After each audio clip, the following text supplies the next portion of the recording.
I praise the Lord for this rare privilege to be, to speak for God. This morning, kasalamat sa mga young people na ilalagay sa mga katawang mga bahanon. Amen. You can just see their potentials. Potentials nila. And it will be good preachers of the Word of God. Hopefully, na-develop na lang at di ba hindi mo na makakamaro sa inyo. Pasalamat ko sa inyo sa opportunity. This is my second time to stand before this pulpit. At may blessing sa inyo. Ito sa lugar actually sa simbahan. Kung yung naligan naman tinuwi, natulog ko na ni Pastor Palere sa mga Missions Conference. At fortunately, ako muna pwede sa iya. Nagka-3-0 na ko eh. Nagka-3-0 na ko eh. So, tingnan ko na sa oras ha. Pero nagka-receive ko kami ngayon muna kaya alas 10:15 na. I don't have to know much I can share to you this morning, but I will try my best to do everything I can.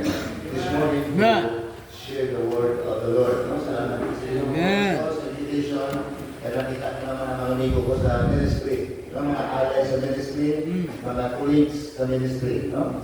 Sana kasi Pastor Hito, isa kita sa mga nagatawag, basta may missionary. Pastor may missionary dali. May mo kasi ikaw alam diyan. Oo, ikaw alam diyan kay Silvie Kanukuran. In fact, nakita na nila Domingo, may bisita mga sa simbahan. Missionary naman yapon. Kung yung ginatuan, kita, no? Siguro kaya pwede naman talaga ng magatuan. Oo, ikasupport lang kami. Siguro naman sa gatuan, kasi sige. Salamat, Pastor.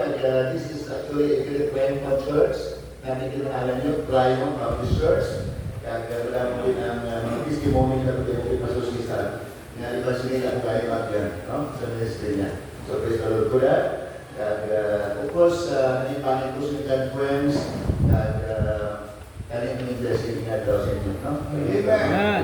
And this is Matthew chapter 28. But again, I appreciate these Christian numbers, but there's nothing more important than the message of God. Yes! Amen! Kasama mga kawalan, hindi ko masyado makambasi na pang mga bagay. Open please with the book of Matthew. Bila isip-isip ko gabi, ang mga wali ng pastor, kaya emphasize na ang, the oneness in the body of Christ, that iban pagiging mga nasalapay ng mga missions, that it's all about missions. So, kaya isip-isip ko ng wali naman, kaya kung kadala ko doon katulog na rin sa office ko, kaya try to look to some end sermon na pwede ka diba na, at kaya ko na rin, ano ko isa sa inyo pala lang. Kaya, namun kick ka ang progress ko sa missions na pastor na present. About missions and so many. Isang test na hindi naman may pwede na mag-praise, no? Ito ka na through the years and the many years in the ministry. Ito support ng mga obra-obra ng mga mensahe. Ito kaysa, huwag ka ng mga though, tingnan daw sa kung hindi ka pwede, no? So my text is, since I can see our mission is the big mission, tapos alaga sa likod. Let's talk about mission this morning, and whenever we talk about missions, wala na kita sa ibang na siguro pinaka-fundamental at basic na text, ang ato na ginagawa talaga Great Commission. I'd like to speak about the Great Commission this morning. Pwede na i-title na Great Commission or Great Commission. Pwede na. Upon Christ's last command, is what? It must be the main concern of the church. Alright, kasama ka sa makadali lang. Siguro matindok ka para makatindok ka. Matthew chapter 28, it emphasizes saying, all power is given unto me in heaven and in earth. Going therefore and teach all nations, baptizing them in the name of the Father, and of the Son, and of the Holy Ghost, teaching them to observe all things whatsoever I have commanded you, and lo, I am with you always, even unto the end of the world. Amen. Amen. Amay, salamat din karong adlaw. Nagpasalamat kami sa matahong ng mga mensahe na nabatian namon, mga panghangkat na namon sa misyon, pagsuport sa misyon, pagsugod sa misyon. Nagpasalamat kami amay kay bilang sa kalawas si Kristo, makapokus kami sa pinaka-importante na gitili ko sa amon, diri sa luka, nga among magdala sa may palita sa talang pungsuran. Thank you for our fellow pastors, pastors' wives, mga young people, Lord, na nag-spirit isang panahon para hindi ko sa sinino ulhan ko. Sabi, inuman karong adlaw, Tuwayan mo kami sa nagapalayo kami, una kami sa malang Espiritu, agad na makapangulong kami sa maayo, amay na nanging kabulusgan sa among makalag sa karunaga. Ginampo na mo yung tanan sa ngalan ni Lord Jesus Christ. Amen. Amen. Amen. Nakalingkod din ng mga author, si Brethren, as the body of Christ, was committed, was given this one mission that we are talking about this morning. A great commission. Our mission is mission. Diba? The mission of the church is mission. And every church should always give importance to mission. Because mission is about the preaching of the gospel. Ano ang pinaka-main concern natin? That's the main thing in the church. Mission should be the main thing in the church. And let the main thing the main thing. Let's keep the main thing sa simbahan natin. It should be taken, what? It should be taken seriously when we talk about mission. Siyempre, gagamit ito sa mga resources, gagamit ito sa mga manpower para matigayo natin ang mula doon sa Ginoo na ginhatag sa atin. Now, very quickly, brethren, let me just share to you why emphasize mission. Why is it there is a need for us to invest in mission? Now, first of all, because this is the mandate of the Lord. Ano ang pinakasyon natin na salat? Mission is the mandate of the Lord. Ang natin text ba lang? Going therefore in this whole nation, baptizing them in the name of the Father, the Son, and of the Holy Spirit. And then secondly, it's the heart of God. Mission is the heart of God. Luke chapter 19, verse 10, for the Son of Man came to seek and to save that which was lost. You see, it is always God's initiative to look for sinners. He came to seek and to save. Yes, di ba? Ano sa Bible eh? So it must be the heart of God. God is His King. For God so loved the world that He gave His only begotten Son, that whosoever believeth in Him should not perish, but have everlasting life. And one thing I think that you're familiar with, that the church was the only institution that was given this mandate. That's important. The church is the only institution that was given this mandate to go into all the world and preach the gospel. Not the government, not even the government, but the church. And so let the church do the work of the church. Di ba? Dapat i-challenge natin ang ating mga membro sa paghimo sa mga ito sa iglesia. Nakaka-iglesia lang ang mga himo. Hindi sa tawag na pastor, di ba? Hindi rin yung sa pastor, o sa pastor's wife, o sa mga paid workers natin, o sa ating mga alcoholics sa simbahan na we can easily, employ them. But this is the work of the church. And only the church can do the work of the church, mga kapatid. That is very important. Na dapat natin ma-emphasize sa simbahan natin. So, mission. The work of the Lord is about the preaching of the gospel, and this must be the main concern of every church. Remember what Jesus said in John chapter 9. Tutupan naman balik Jesus sa John chapter 9, verse number 4. Tutupan naman, I must work the work of Him that sent me while it is day. For the night cometh when no man can work. While it is day. While we can, while it is day. Samtang pwede pa, samtang masalanan ka pa, He said, I must work the work of Him that sent me while it is day. For the night cometh when no man can work. You see, in the hope of God, there's always that what? Opposition. The night cometh. It will be the night of what? It will be the night of death. It will be the night of Jesus coming. But while it is day, the Bible says, we have to do the work that He has given us to do. Jesus, one day when He was still on earth, He said, I have finished the work that Thou hast given me to do. Wow. In the prayer of Jesus, you know that? In the prayer of Jesus, He said to the Father, Father, I have finished the work that Thou hast given me to do. Wow.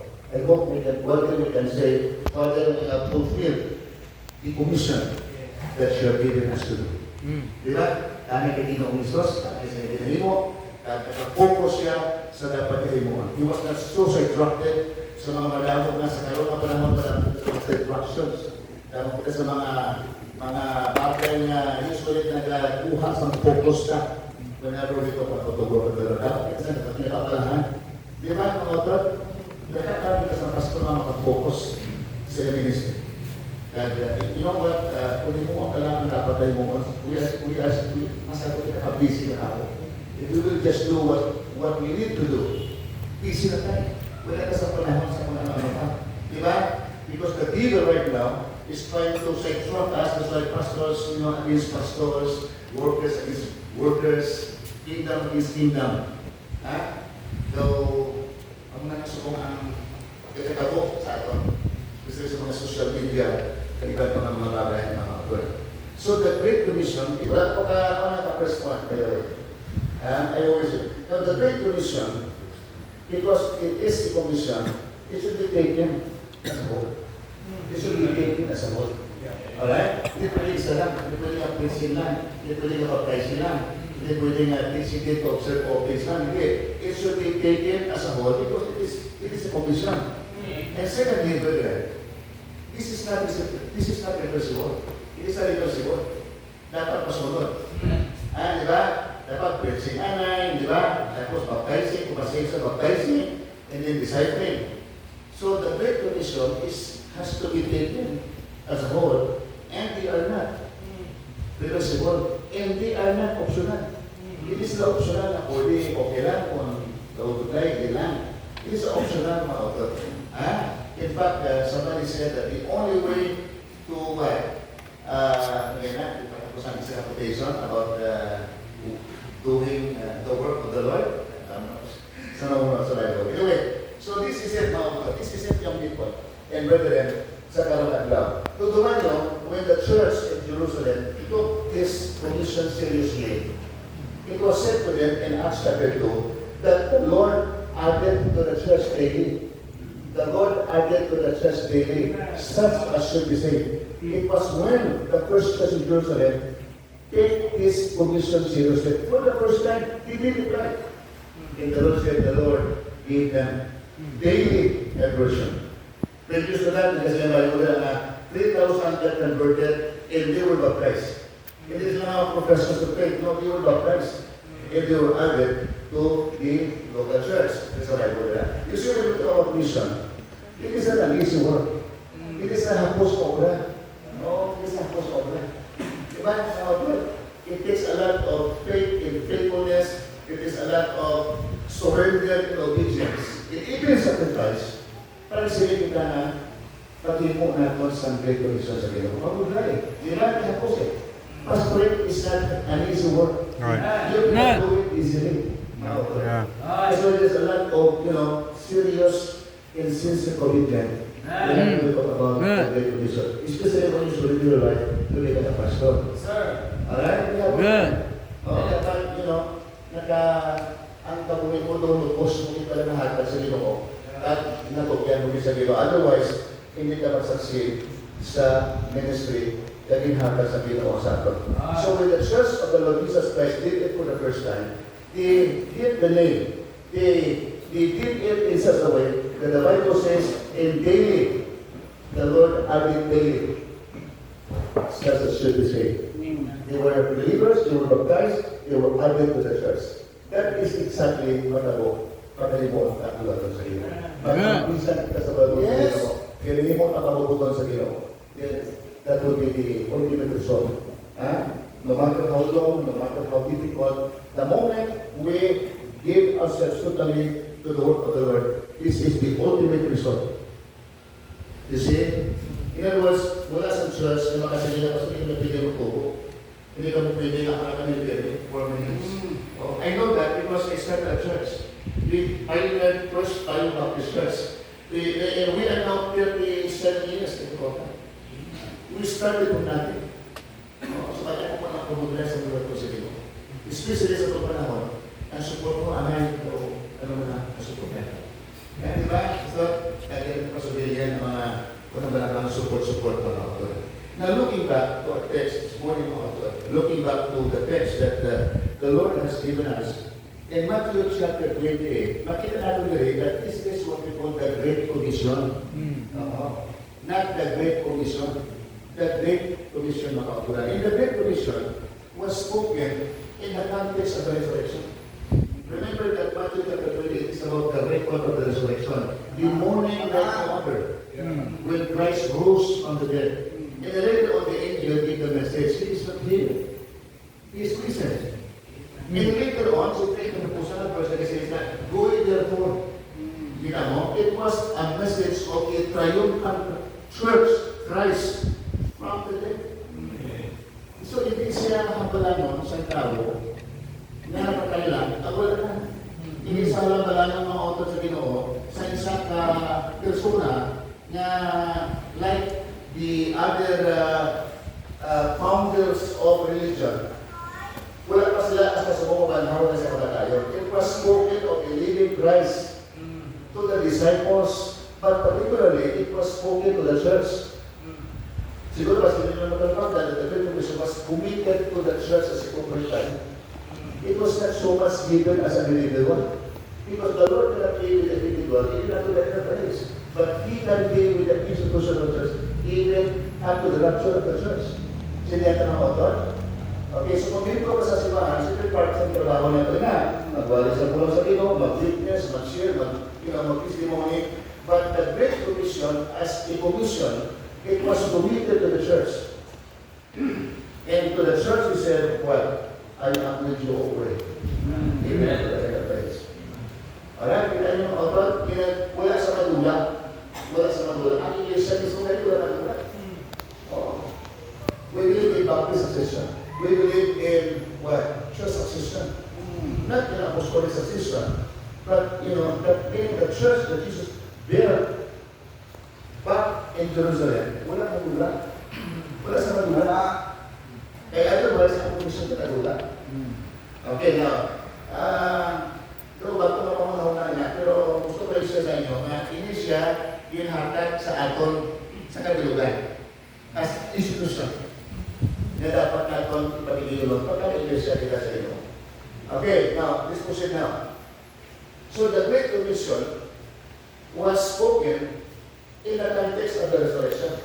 That's why God has the authority to say that because He has risen from the dead. So it is a statement sa kasubo. It is a statement sa kaluya. It is a statement sa dokapirtihan. It is a statement of triumph. It is a statement of victory. He said to the church, go ye therefore in His all nations, baptizing them in the name of the Father, the Son, and of the Holy Spirit. Now, look at our text. Brethren, let us study this carefully. Nagsugod ang verse number 28 sa atong text. Nagsugod siya sa verse 18, di ba? Atong text, let us start from verse 18 now.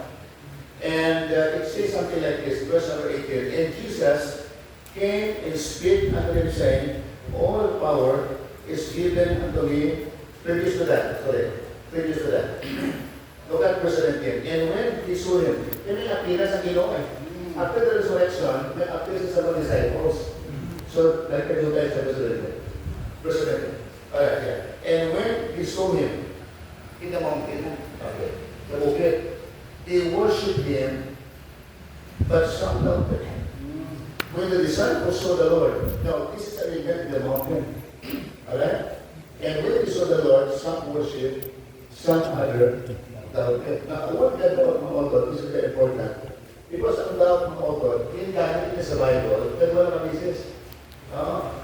The word doubt in the Bible, ginamit niya makaduha na basis.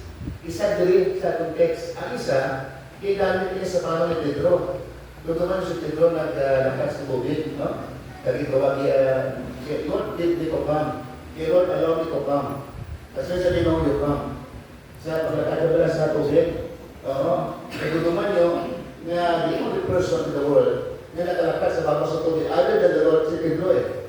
So naglakas si Pedro, kusang kuliri, kisa ba sa atong na-account, sa nakita niya ang mga galot, kaya basko at hangin, he began to sink.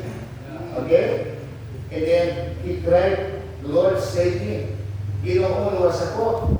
At siyempre, kung tayo sa ginong kamutya, kaginawa si Pedro, and the statement is, this is the statement that the Lord gave. Nga, nasa kadyutay sa iyong kapuro, na nagpapagawa ka. Because the word doubt there is mentioned. And then the second one, ang mga ining-event dito sa bukid. So, nagtabuhin niya sa dagat ka sa bukid. And the meaning is, it means what? Lack of confidence, or the word is hesitated. Peter hesitated. Lack of confidence. And lack of confidence can, well, pwede sa makahinder sa mga pasinta. Di ba? If you are doubting, if you are hesitating, well, you can worship. You cannot give all out sa Ginoo. Kaya ang baruhan.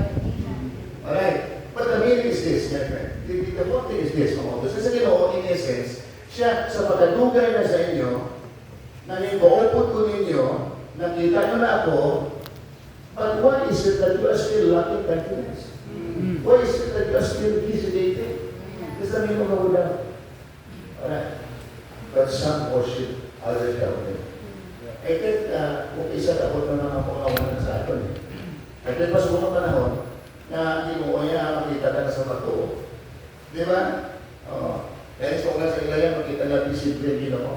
And yet, even that visible experience, ay ako ng doubt and hesitation or lack of confidence. And that could be the reason, kung kaisa, na nag-aaprasar ang atong mga ministries. Nag-polter ka sa pangalagad sa Ginoo.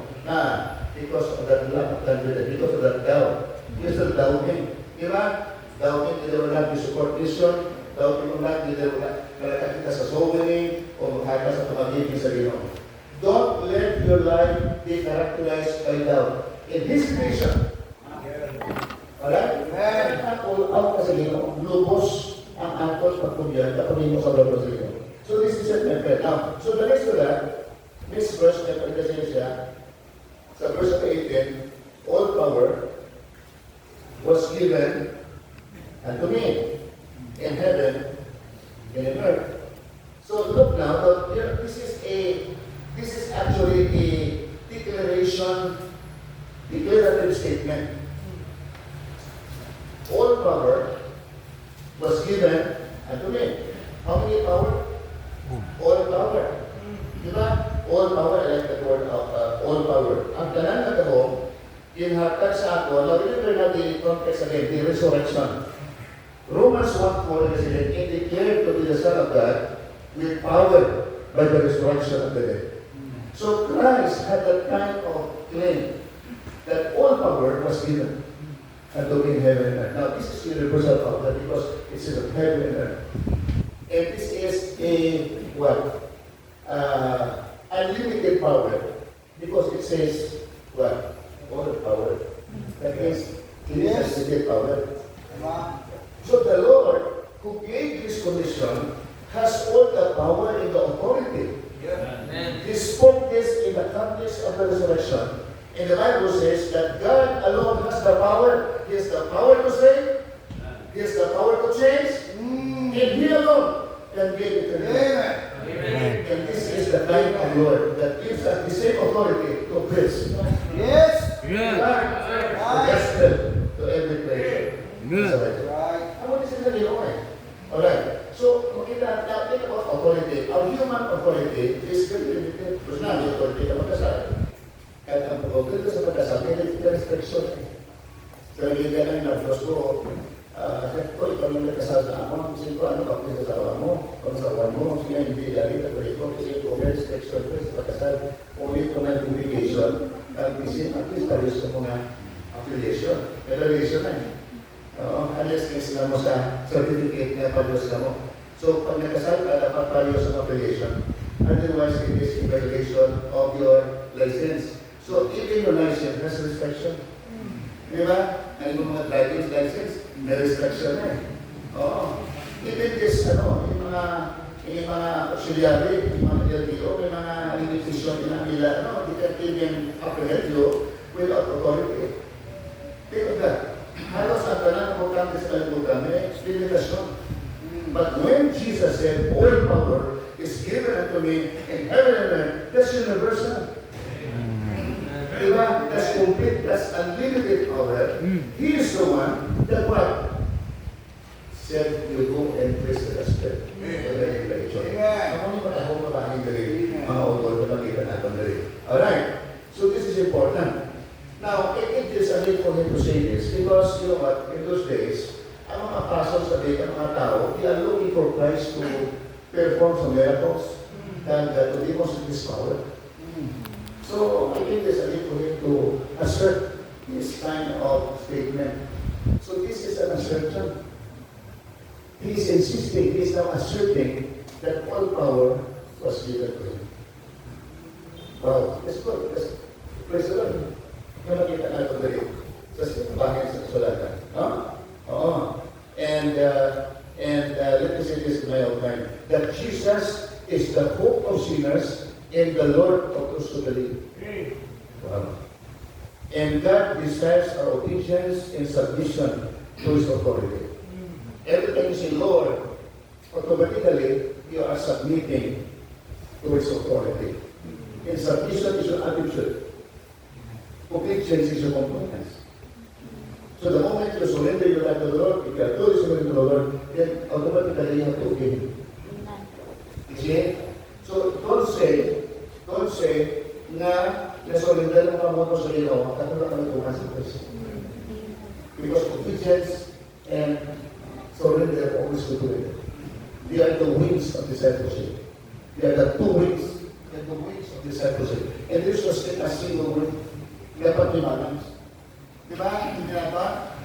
So, the wings of discipleship is your surrender and what? Your obedience to the Lord. They always go together. Whenever we talk about this. So, the first part here of the Great Commission is the assertion, the insistence of the Lord Jesus Christ, and this is a declaration from the resurrected Christ. This is a declarative statement. All power was given unto me in heaven and on earth. And look at now the second part of our text. This morning, ito muna yung pinakamit sa atong pag-ilibot sa long adlaw because usually we call this the Great Commission. So in other words, the Lord did not only give the church the authority, but He gave us the assignment. He gave us the responsibility. So this is the injunction now. This is the injunction. Ano injunction? Go ye therefore. Therefore. Kasi sa atin yung mga pastorya, kung sa Bible, pag makita ang word na therefore, importante ang word. Because that's the logical word. Di ba? Kaya nila, whenever you see the word therefore, what is therefore? And what is therefore? Christ rose from the dead. And He has the authority. And on that basis, He said, going therefore. Di ba no? On that basis, on the fact that Jesus rose from the dead, He said, go ye therefore and make disciples. Christ said again, the Father, the Son, and of the Holy Spirit. Now, in the word nga, go ye therefore and make disciples, these are not separate commands. This is just a single command, a single mandate. In fact, the main command, the main mandate is to make disciples, not the go. Ang go nag-augment lang sa trabaho mo. Sila mga ba? Alright. In other words, kung i-praise mo na naman ito sa Ginoo, the Lord will say, as you go about your business, as you go about your daily life, you make disciples. Listen to me. You make disciples. How to make disciples? Now, we will discuss that later.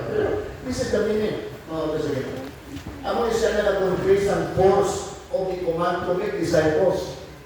So, kasi sa go and make disciples, nag-convey sa force sa command to make disciples. And going implies evangelism because you start with evangelism. Di ba? Without going, there is no evangelism. But don't start with evangelism, you have to make disciples. You are not making converts. You are not just making converts. You are making disciples. And so many members of the church, they are converts, they are not disciples. That's why you have many problems. Because a church is full of what? Crying babies. The even what? Listen to the pastor when he preaches the word. So dapat na magumuntang sa sinyo anak. Dapat ka sa mga palaliban. Because mga mga kung natulong ko eh. Now, we'll discuss that later. But this is it, my friend. Important thing, you know. So the key here is the main word, to make disciple. They receive the gospel, they receive eternal life, but see to it that you make them one as your disciple. Make disciples. Yes. Amen. That's the message niya. Hindi lang mga paid workers, hindi lang mga Bible students. Ano mo kami Bible students? Ang ako naging porket ay isa. Pag isa ko na sa mga kapit, ang subject ng salamat at subject ang what? Going Mina, what? Halimay, kaya ito naman to, yes to that is what? Greenyas. We have saturated those places. We have saturated those places. Only the Lord can tell. That's why before we think of the Muslims, if you cannot prove it, you're not a church. You cannot get approach sa local church na. Well, unless you are an example in life. Kaya ito sa nalabas na yun, makakama ko yung kalimutan, pastor, birthday naman, dahil ito kalimutan, pastor, patay sa lulo, libong mo naman. So they embrace everything. Demonstrate what the word is. To your members. Kaya dali ko lang kayo sa mga tao. Hindi ka nabalikan. Yung yak. Amen. We shall win. If you can. Amen. That's activities. Now, isa ko yung example. No, but allow me to begin. Okay? You have to believe. Number two, belonging. You have to belong to a community of believers. The church is a community of believers. Hindi ka mag-grow ka ng community of believers. You have to be part of the body. So when you talk about the body, you are not just believing. You belong. So it is not about believing, but also belonging. And behaving. Behaving. Because dapat ang kasalanan natin, may validation. Kung kasi ka na-save ka, it has to be validated in your daily life. Imagine, may mga membro kita, ilabas sa Bible. Paano mo support sa misyon na? Wala na mga bisyon, iba.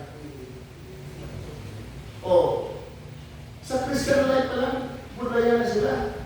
Ang unang ilang mga mata, until now, is still close to mission. Because they cannot even attend to themselves.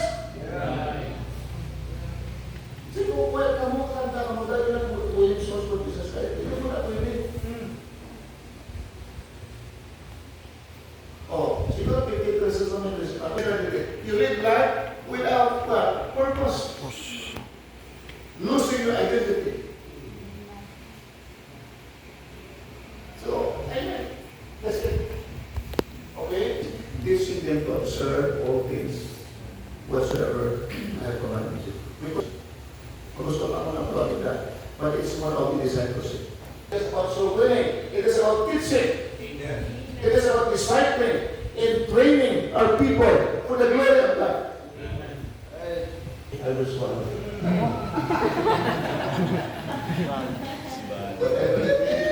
I will swallow. Isa na siya.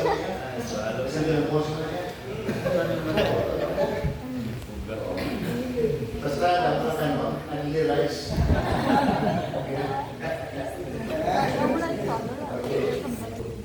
Even to the end of days. Amen.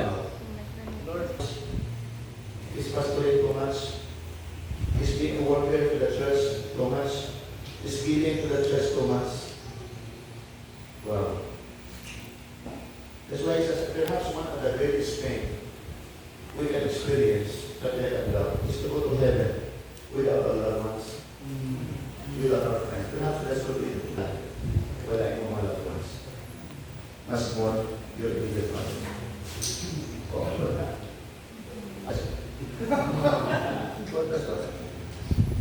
Alam mo, walang tayo. Hindi kami naman kasi isang kasilero na sila na kahit sa mga tayo. Imagine, pagkatasal tayo, hirap isawa mo.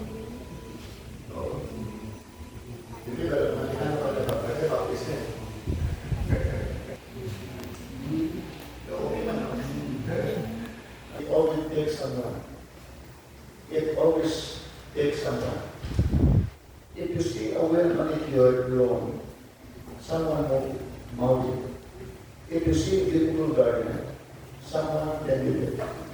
If you see a lovely old house, someone maintained it.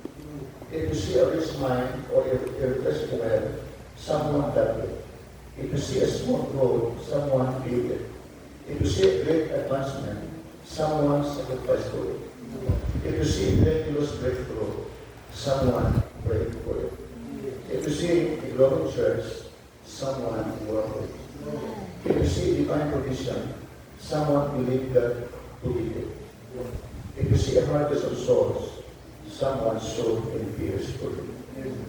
So stop waiting for someone else to do something. Be that someone. Amen. Shall we rise?